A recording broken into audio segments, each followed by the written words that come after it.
Hi guys, it's Hannah, and I picked a really interesting time to film this because the sun is shining through right now. You can literally just barely see my eyes. So today I'm going to show you guys my favorite books of 2023. So all of the books that I rated really high, 4 stars to 5 stars. These are in no particular order except for the last one I'm going to save as my favorite of the year. Let's just get into it. First up, I obviously have to include my reread of The Lightning Thief by Rick Riordan. I have to. If I didn't, I wouldn't be me. I have an entire reading vlog coming out on this very soon and reviewing the first 2 episodes. I also filmed a review for the episodes 3 and 4 as well. So those should all be coming out very soon, so look forward to those. I'm very excited about them. I started editing my reading vlog and it was just making me emotional all over again. I was already emotional with the reading vlog, and then editing it, I was already emotional. Percy Jackson started it all for me, so of course I had to give it 5 out of 5 stars, even if I've read it like 50 million times. It still had to occur.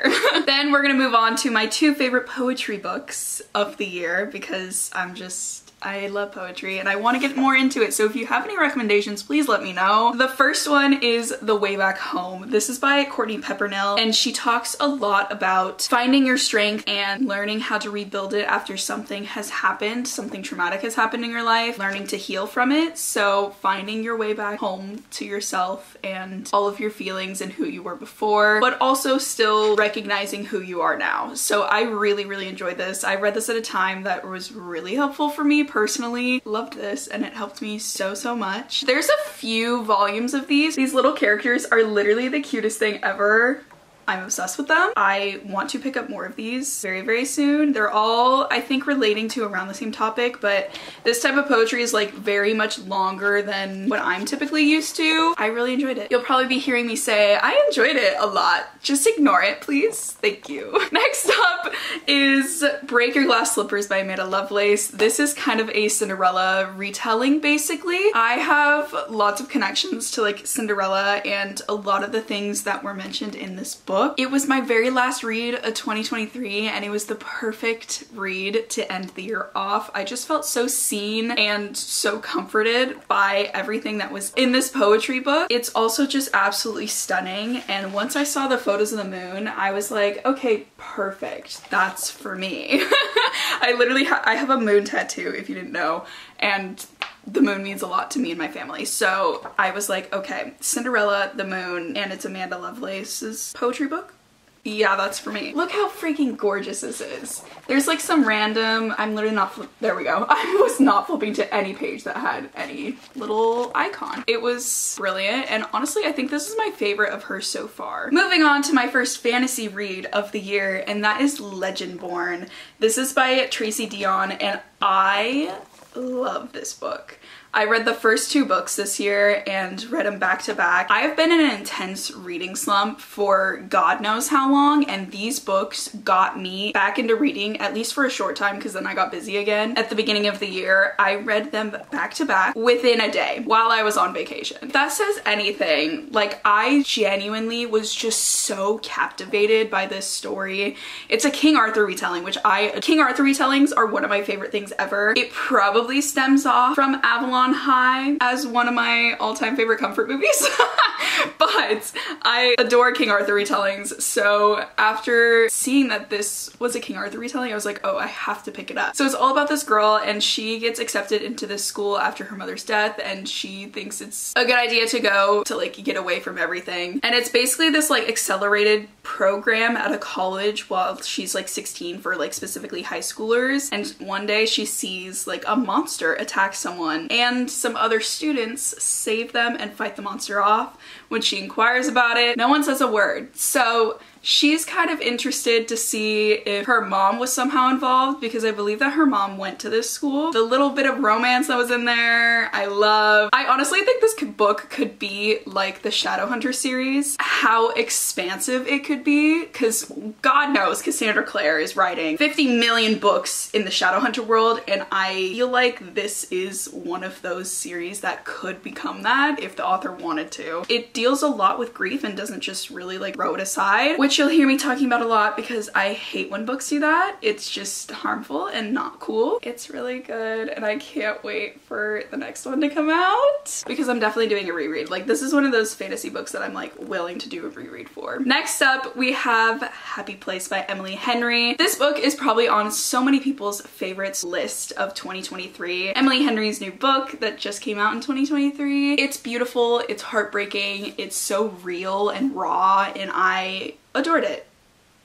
This follows our two main characters, Harriet and Wynne, and they have been together since college and they're very intermingled in their friend group. However, they've kind of separated and have not really told their friends that they have done so. So everyone is under the impression that they are still together. They're engaged. They're not anymore. And their friend group invites them to this house for one last like vacation all together. And it's leading up to some of the people in the friend group getting married, which is so exciting, but also a little bit interesting because Harriet and Wynne have to pretend that they are still together. Kind of fake dating. It was really raw, really emotional, and I really enjoyed it because we go back and forth between the past and the present, so the happy place and then the now. A lot of things can change over the years, and what was once your happy place can turn into something else. The characters just felt so real, and I don't know how Emily Henry does this, but she writes such dynamic characters constantly that I feel like we're literally plucked off the street and thrown a book. Like, I can genuinely see this happening to my friend group sometime. Emily Henry writes such fun books, even while talking about some serious topics as well. This book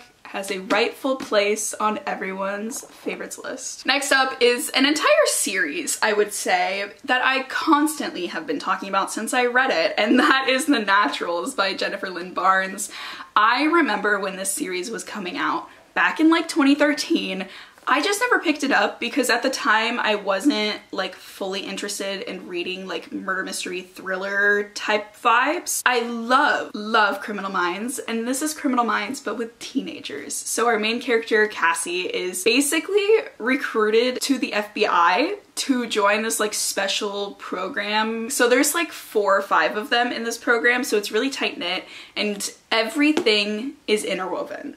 So honestly, if I read this back then as they were coming out, I feel like I would not have caught how many things interwoven throughout all 4 of the books. Each one follows kind of like a different person, but Cassie's still the main character, so each case that they're following is kind of like a different person's like family dynamics. I don't know if I'm explaining this well at all, but things from this first book come up in the very last book, and it's like a mind F. I highly recommend this series if you love Criminal Minds, and you will read it so fast. I think I read almost every single one of these books in one day. The only critique that I have is that it did not have enough romance. It was sprinkled to us and like there, but I feel like it was not really there. I wish I got more of it. It was like I was getting teased and I hated that. They all got like 4 to 5 stars for me, and I adore this series and I will constantly recommend it. We are going in the most random order ever, but that's okay because next is Today, Tonight, Tomorrow. I really enjoyed this book, and while the main character did get on my nerves a few times, it kind of gets explained why. She was really just hiding her feelings, but it's enemies to lovers. It basically follows Rowan and Neil. They have been enemies since freshman year of high school. They're now graduating and they have to participate in this senior send-off. It's basically kind of like a game of capture the flag and also like a scavenger hunt. So Rowan takes this as her last chance to finally beat Neil, but it turns out that they actually have to work together on this, so you can infer what happens from there. They really get to know each other, and it's really a gradual like realizing that they didn't really know each other that much. They kind of just knew the school them, and a lot of people put that facade on when they're like at certain places or with certain people and you don't really know exactly who they are, but this book really showcases that and showcases that you don't know what everyone's going through. A lot of people hide what they're going through, and this really shows that, and it was just so refreshing to see them get to know each other and to like actually not be enemies, because yeah, they could be rivals in school, but they're not actually, you know? you know, I really enjoy this. I will say Rowan got on my nerves a few times, but it was explained a little bit why she was so adamant about hating him. I read it really fast, just like almost every single one of these books I read really fast, and I want more with them. And I think that there's actually going to be another book with them, which I'm so thrilled about. Then is a graphic novel that I read. Actually, I read this whole series, everything that's out right now. But specifically, I liked all of the other books. I think I ranged them between like 3 to 4 stars. However, this one kind of just blew it out of the water just because of the storyline, and that's Heartstopper Volume 4. This book is just so incredibly important. It talks so much about mental health and eating disorders. It gives 2 differing perspectives of someone who's going through this eating disorder and OCD, and also someone on the outside who just loves them so much and doesn't know what to do and is trying their best to help them. So I really liked that, because I feel like most of the time you kind of just get either or just the person who's like going through it. And obviously those voices are very important, but I loved that it showcased both of them and both of their points of views. And I feel like the OCD was done really well as someone who did have it, and it was very aggressive when I was younger. I would not read it if you're easily triggered, because it's literally the entire volume is about mental health. I need to watch the TV show because everyone's been bugging me to, so it will finally happen, I promise. So we have 2 more on this list, and that is the Grimrose Girls. I talked a lot about this book in previous videos. There are 2 books out, so it's a really quick duology, and it reads so fast. I was so captivated by this story. It's basically a really dark fairy tale retelling, kind of more so on the Grimm's fairy tale sides of things. Hence, the Grimrose Girls follows these girls at this academy, this private school that are for the really rich folks in the world, or if you have like a really good scholarship or know someone. This basically follows these 4 girls, and one of their friends has just died at the very beginning of this novel. They think something's weird about it, but the school is like, no, it's fine. Like, it happened, it was an accident. Her friends don't believe that, and they find a huge book of fairy tales hidden in her closet. And so they're like, what the hell is this? Because there's something going on with this book. So very magical, very addicting. It's a tale about friendship and also like growing into yourself and becoming a better version of yourself. Just start to fall in love with each one of these characters, and it really, you can start seeing the fairy tale aspects to it fairly quickly. And next is my favorite book of the year of 2023. Give a round of applause for the 7-Year Slip by Ashley Poston. I'm so sorry. I adored this book, and to say that is quite literally an understatement, because I was obsessed with this love story. I was obsessed with Clementine and Ewan, and I love them so much. It's one of those books where I finished reading it and I immediately wanted to start it again.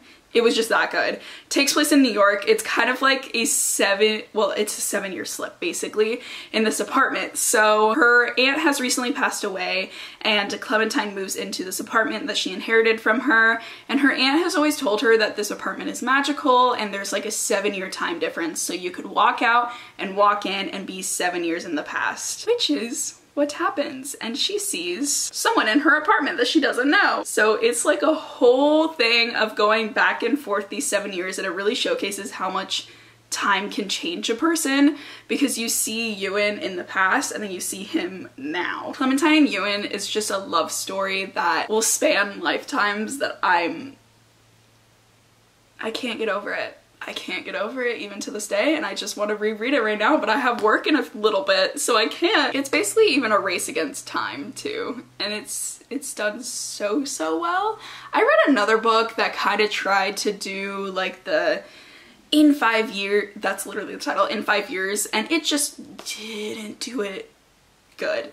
So I'm glad that I read this first, because this one actually does it well. And it's another one of those books that doesn't just like cast aside the grief. Clementine is really trying to process her grief and her emotions because she was so close to her, and also trying to make sure she doesn't miss out on life. If you haven't read it, go read it please. On my like all-times favorite list.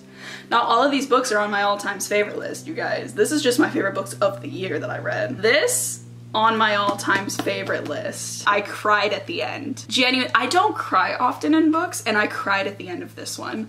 I read the last line and I started bawling. I just got so attached so quickly, and I just want to read it again. And you know what? Maybe I will in 2024 because it's needed. And that is it for my favorites list of 2023. I hope you guys enjoyed. I put out my worst books of 2023. If you want to go check that out, that is out already. There were some controversial ones, some very popular ones. There was like 5 that I picked out of the year. Thank you guys so much for watching. Let me know your guys' favorite books of 2023, and I will see you in my next video.